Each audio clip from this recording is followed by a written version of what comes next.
I'm just wild about Harry. Harry's wild about. I can't live without.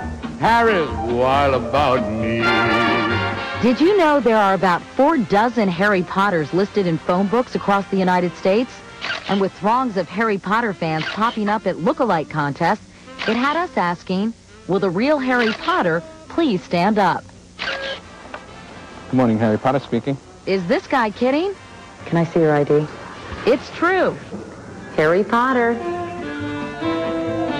It wasn't exactly Hogwarts, but we did find a real Harry Potter at Hope High School in Providence, Rhode Island, where Mr. Potter is the principal. Come on, guys, let's go. Homeroom.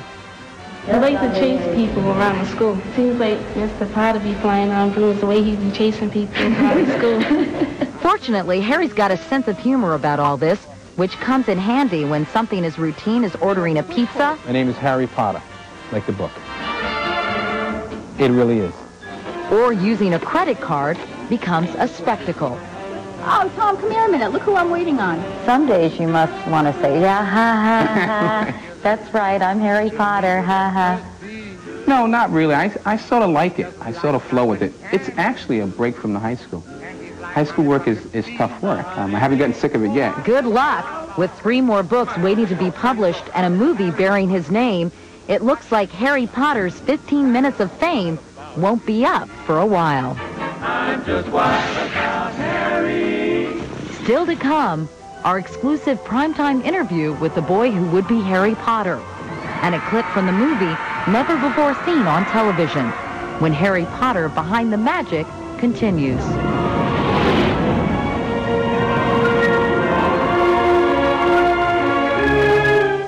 We now return to a Katie Couric special, Harry Potter Behind the Magic.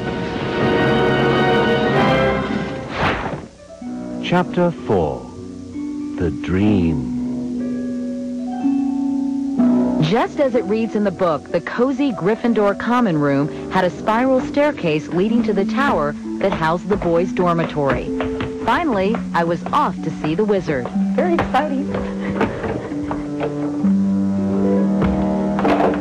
Ah, this is your dorm room, right? Yep. And you must be Harry. Yeah. Hi, Harry. How are you? It's very nice to meet you. Very nice to meet you, a.k.a. Dan Radcliffe. Do you all sometimes call each other Ron and Harry instead of Rupert and Dan? Yeah. Yeah? Call it the ultimate game of make-believe. A pair of wide-eyed young boys getting to run around in a $125 million playground. And come next weekend, the whole world will know them as Ron and Harry. Have you ever thought about the fact that you were leading a fairly conventional life up until age 11, and like Harry, all of a sudden your life completely changed? A lot of people say that, but it's actually, my life has hardly changed at all. The only difference is I go to school here instead of where I normally go to school. Are you worried that your life is going to change even more once this movie comes out? I mean, you're going to be recognized. Your face is going to be on lunch boxes all over Europe. Your name might become a household name. Does that concern you? No, really, I think it'll be really good fun. Not at all, in fact. Just enjoy it. The search for the boy who would be Harry Potter began almost 2 years ago as director Chris Columbus scoured the Muggle universe for a complete unknown to play the wondrous wizard. I said, we have to find a new face. They have to believe it's Harry Potter. And you have to step here to say checkmate. Columbus says he warded off pressure from studio execs who had hoped to attach a familiar face and a bankable star to the project. Haley Joel Osment was the hot favorite, but Columbus was adamant Harry had to be British. Finally, after a casting call of thousands failed to turn anyone into Harry Potter, the casting director was ready to turn in her wand. And finally, she was frustrated. She said, I don't know what you want. I don't know what you want. I said, you know what I want? And the cassette, I said, this is what I want. Here he is. The tape Columbus had seen was a BBC adaptation of Charles Dickens' classic, David Copperfield. Copperfield? Featuring Daniel Radcliffe. This is the kid I want. She goes, well, you're never going to get him. That was because Radcliffe's parents, one a talent agent and the other a casting director, were reluctant to allow their son to accept a role they knew would instantly make him one of the most famous little boys in the world. To Columbus, it was both frustrating and refreshing. One thing I learned after dealing with child actors was cast the parents as well. And I realized when I met Dan's parents that they were so focused on being great parents. And I knew that Dan would come through this okay. Finally, just 2 months before shooting was to begin, the Radcliffes agreed and negotiated. While Daniel's reportedly making close to $300,000 for the first movie, it's been speculated he'll rake in close to $15 million if the sequels are successful. Mr. Harry Potter wishes to make a withdrawal. But like most 11-year-olds, Daniel Radcliffe is counting his blessings, not his money. Where were you and how did you react when you got the news? I was in the bath, and my mum was just sitting there talking to me. And then my dad rushed in and told me I had the part. And then there were kind of two reactions. The first one was I just sat there and started to cry because I was so happy. And then the second one was that night, I woke up in the middle of the night, ran into my parents' room at 2 a.m. and asked them if it was a dream. And they were, no, it's not a dream, go back to bed, it's 2 a.m., go. Like so many kids BH, before Harry, Daniel was not an avid reader. I just found reading quite hard. I couldn't do it, I just found it very hard to read. And then along came Harry Potter. I got the part and I read them all the Harry Potter books over again. Loved them, and they've really helped me to branch off onto other books. They've really helped me to get into reading. Set and action! Daniel echoes his director's assurances that the movie has stayed faithful to the beloved book, right down to Harry's owl pal and personal messenger, Hedwig. Oh, voila, and here he is. Very typical. As we toured the set of Harry's dorm, complete with those 5 four-poster beds with deep red velvet curtains, we played a game of show and tell any Harry Potter fan would die for. What's on this bed? There they were, come to life right out of the books. Yeah. The Weasley sweater, wizard workbooks, and the famous invitation that started it all. Dear Mr. Potter, we are pleased to inform you that you've been accepted at Hogwarts School of Witchcraft and Wizardry. First-year students will require 3 sets of plain work robes. Are those work robes, you guys? Yes. 1 plain pointed hat for day wear. That's a nice look. We only wear that.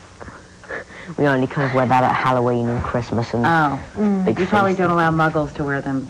Am I going to have bad luck as a result? Possibly, maybe cursed, but only for a short while. Fine. Okay. 1 pair of dragon hide gloves. Did you get those at Harrods?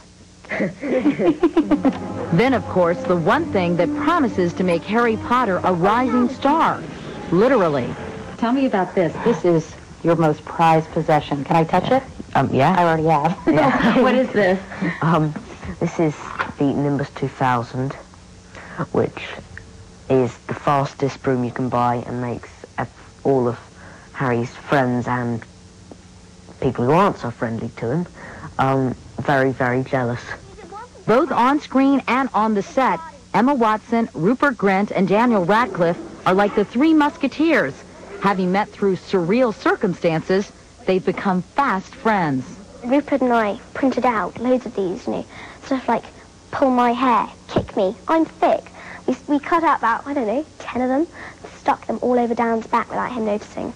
And he walked around for, 10 minutes without noticing. And everybody would kick me. Everyone was laughing at him. They said, what's so funny? We're all going, nothing. And perhaps no one knows better than Chris Columbus how important it was to just let them be kids. You think about them and you think about Macaulay Culkin, and who's had some very tough times with his family, and I'm sure you're perhaps mindful of that as you work with these children who are now coming up in the business. There's no question about it. I want to make sure that Michael Jackson's not calling Dan Radcliffe to come over for the weekend. It's not what life is about. In fact, at the tender age of 12, with 1 Harry Potter movie under his belt, Daniel Radcliffe seems to get it. Some things in Hollywood are just an illusion. Do you have something in your eye? Can you fix it? So much for the glasses. And this very week, Daniel and his pals will do it all over again when they start filming Book 2, Harry Potter and the Chamber of Secrets. So they'll be suiting up in their wizard wear at least one more time. So whether you believe in curses, snitches, or a game called Quidditch, one thing the Hogwarts school has taught these kids, magic can happen to a mere muggle, too. What is the best part about being Harry Potter? The whole experience. I think I've probably met a new person every day I've been here. And I love meeting new people, and they're always interesting people, so I want to just get to know them better and getting to know the people around you. What's the worst part? There isn't one. When we come back, one final sneak preview of Harry Potter and the Sorcerer's Stone. A long journey from a small cafe in Scotland where his story was first written to Leavesden Studios in London where that story came to life, and now to movie theaters around the world. In fact, it's set to play in 131 countries in 40 different languages. But before our journey ends, let's take one last peek at the whimsical world of Harry Potter.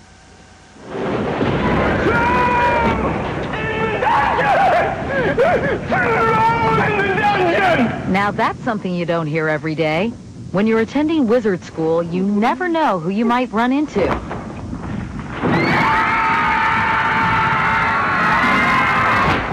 This is where Hermione meets a big boy in the little girl's room, one of Hogwarts' less appealing residents, a troll.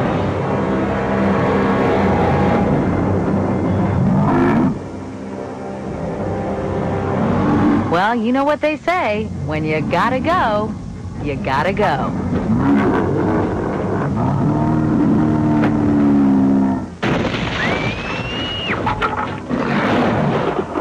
And now it's time for us to go. And see, through the magic of television, I made it safely to Hogwarts and back in under 1 hour, without a broom. Not bad for a muggle. I'm Katie Couric. Good night. Sir? Sir? Excuse me, sir. Can I interrupt your phone call? I guess not. Sir, can I ask you a quick question? Excuse me? Well, you're not very helpful. Aren't you a policeman? Hello? Ed, deal with this lady a minute. Ask you a quick question. Wait. Do you know where platform 9 3/4 is? Friendly, aren't they?